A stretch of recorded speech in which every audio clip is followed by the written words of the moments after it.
we're advisors, right? We're not accountants. This is not 1, 2, 3, 4, 5. How many people were happy? No, that's not the issue. It's about trending.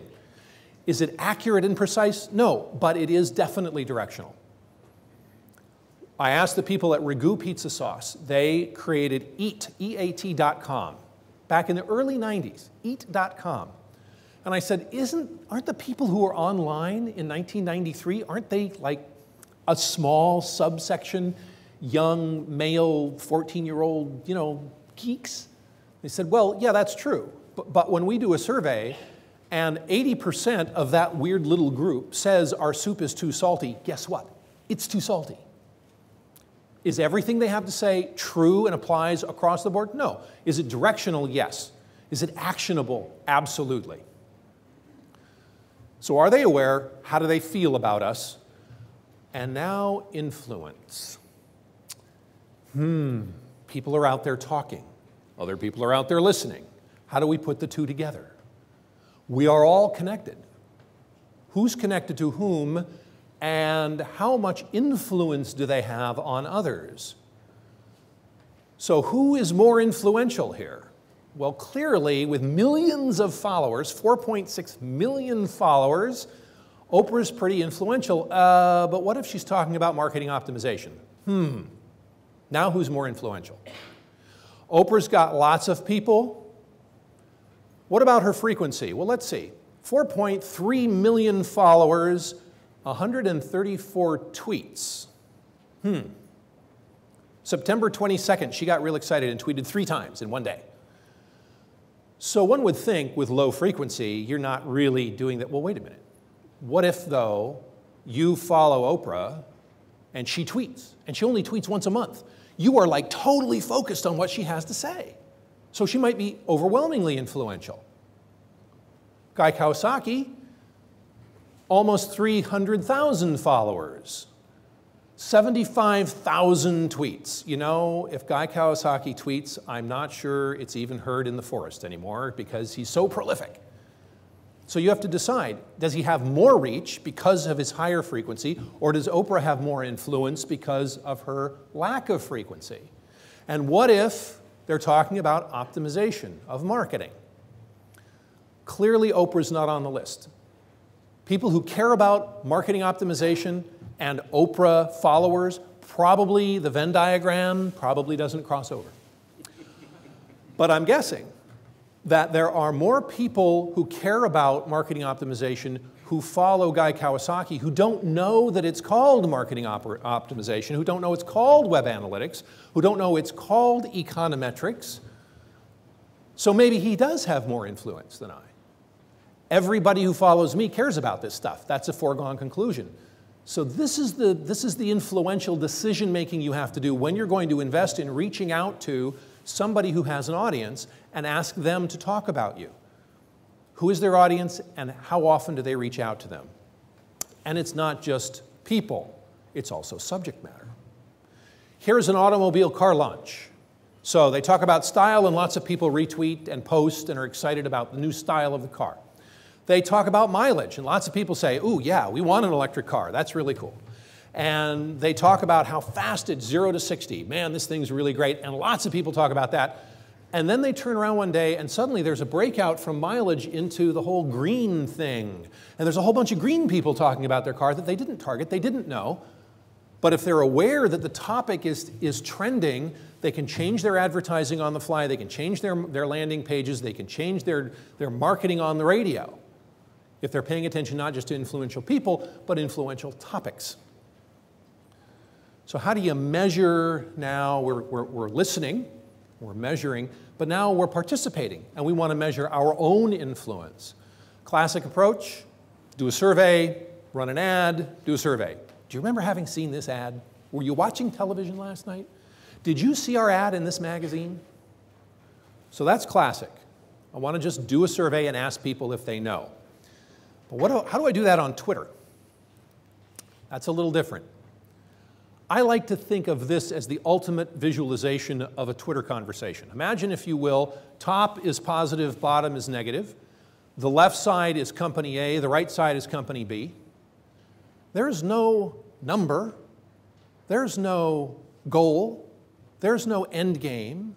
There's only the conversation as it changes and shifts. As it changes in the wind, as it changes in interest, as it changes because of all the outside factors that marketing actually has to deal with.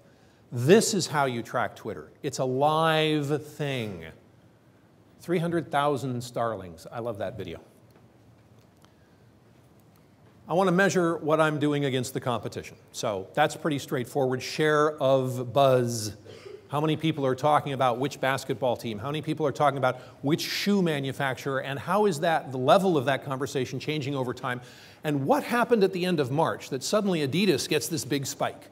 What did they do? Let's go look. Okay? So we've got the behind the scenes, or the after the fact, look in the rearview mirror and see what's happening in order to predict what might happen. And some of them look better than others, so you can have a lot of fun with visualization on these. But what matters is, did people take any action? Did they do anything for it? So I want social actions. Did they like it? Did they retweet it? Did they comment on it? Did they forward it to their friends? Did they participate? Did I do something that was interesting enough so that people shared it? Did they actually click through to my website? Okay, so now we cross over from a social action out there in the sociosphere to actually interacting with the company.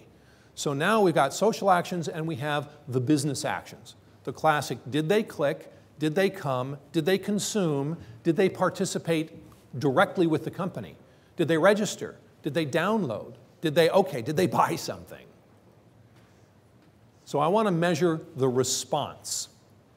I want to measure, did we, by this investment in social media, were we able to build our database by collecting personally identifiable information and getting people to opt in? Did we build permission marketing database? Did we get more money? Does it show growth over time? Are we improving customer satisfaction by how we're communicating with our public? Because if you're only making money and you're not making people happy, you're not doing work. You're just, oh, well, you could go work on Wall Street, I suppose. And finally, value, because that's the name of the game. That's the end game. Value is where we are trying to get to. It's why we care about this stuff for business value. What's a participant worth? How much should you invest in this stuff? You've got all of these places to throw your money. Where do you put it? If you're in advertising, you equate one of those appearances, one of those impressions to something you could have purchased. You could buy advertising. 3.5 million social page views equals $1.6 million if it's a $2 cost per click. Okay, great. That's just a very straightforward, I'm in advertising, all I care about is broadcast. Good, you can slap a number on it. Nielsen and Facebook said, okay, what about social advertising? This ad says, become a fan. This is before they went to the like button. 51,930 people are fans of Virgin America. Meg, Ryan, and 6 other of your friends are fans. That's an ad that has your friends' names in it. And here is Alex and Libby have just become fans. So here's the ad that shows your friends' names. You recognize them. Here's an activity that happens in your regular stream. Do you think that's a powerful advertising and marketing technique? Think people might respond when they see the names of their friends? This is cheating. This is really cheating. Ad recall, 300%, tripled. Awareness, tripled. Intent to purchase, quadrupled. Why? Because these are my friends. My friends like this restaurant. My friends like this car. My friends like this airline. I'm one of them. I should like it too. Hugely powerful, very measurable. And yes, you can use it to even predict box office, right? HP Labs did a study of tweets of upcoming movies against box office and did a one-to-one correlation. You can know how big your movie is going to be based on how many people are tweeting about it. So I decided just to put a number on it and be done with it. 7.25 cents. That's it. We're done. All right, how did I get there? Let's say you sell shampoo. Let's say 10,000 people are talking about shampoo out there. Now, it could happen. Here are people, your favorite best shampoo and conditioner to use, long conversation on Vogue.com in Australia. So it's happening all over the world. So 10,000 people are talking about shampoo, and you have a lifetime value lifetime value of $29. So lifetime value means they become a customer, they buy a certain amount of your product before they give up and go and buy something else. Now, some of your customers use your product more than others. That's fine. But on average, they buy a certain amount, $29 is the result.